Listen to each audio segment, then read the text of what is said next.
আজ তো সকাল থেকে একটুও সময় পাইনি কোনো ভিডিও করার, তাই আজকের ভিডিওটা কিন্তু বিকেল থেকে শুরু করছি। আর আমি একটু রেডি হয়ে নিয়েছি দিদাবাড়িতে যাব বলে। আমার ভাই এসছে, তো ভাইয়ের সাথেই দেখা করতে যাব। আর আমি কিন্তু বেরিয়েও পড়েছি, বেরিয়েই তো গেটে দাঁড়াতে হবে, এটা তো জানাই কথা। তো যাই হোক, তারপর কিন্তু গেট খোলার পর আমরা চলে যাচ্ছিলাম দিদাবাড়িতে, আর আমরা স্কুটিতেই কিন্তু যাচ্ছিলাম। তো এই দেখো চলেও এসছি।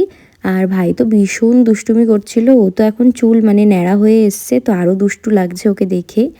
তো তারপর কিন্তু ভাইকে নিয়ে আবার ঘুরতে বেরোতে হয়েছিল, কারণ ওর তো গাড়ির ভীষণ নেশা, গাড়ি দেখলেই ওর ঘুরতে যেতে হবে। তো ওকে নিয়ে কিন্তু আমি আর মা একটু বেরিয়েছি ঘুরতে।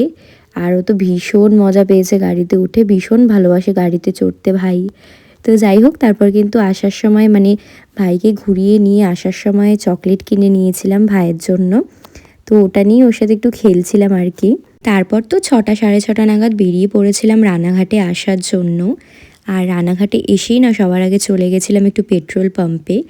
আর পেট্রোল পাম্প থেকে কিন্তু তেল ভরিয়ে বেরিয়ে পড়েছি তোপসেতে যাওয়ার জন্য।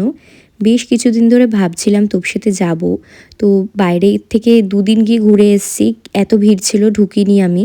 তো আজকে তো ভেবেইছি যত ভিড়ই হোক না কেন আমি যাবই।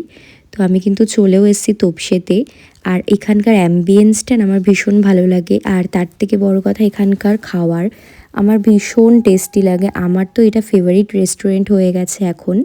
তো যাই হোক, আমি কিন্তু এসেই অর্ডার করে দিয়েছিলাম একটা ফিশ ফ্রাই আর একটা ওরিও শেক। তাছাড়া কিন্তু সেরকম কিছুই খাওয়ার ছিল না আজকে। তো দেখো আমাদের কিন্তু খাবারও দিয়ে গেছে ওই 10 মিনিটের মধ্যেই। আর ফিশ ফ্রাইটা দেখো কতটা টেম্পটিং লাগছে দেখতে, আর এটা না খেতেও ভীষণ টেস্টি।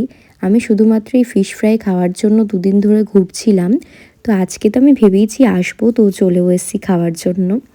তো যাই হোক, আর তোমরা কী কী রানাঘাটে থাকো আর রানাঘাটের তোপসের থেকে ফিশ ফ্রাই খেয়েছো বা অন্য কোনো খাবার ট্রাই করেছো আমাকে অবশ্যই কমেন্ট করে জানিও। আর যদি কোনো দিন না এসে থাকো তাহলে অবশ্যই একবার এসে দেখতে পারো, তোমাদেরও ভালো লাগবে। তারপর তো বাড়ি এসে খেয়ে নিয়েছিলাম চিকেন আর ভাত, এটা তো দিদা পাঠিয়ে দিয়েছিল। আর দিদার হাতের রান্না তো খেতে আমার ভীষণ ভালো লাগে। আর আমি তো এতদিন শুধুমাত্র ইউটিউবে ভিডিও পোস্ট করতাম, তবে এখন থেকে কিন্তু আমি ইনস্টাগ্রাম আর ফেসবুকেও ভিডিও পোস্ট করছি।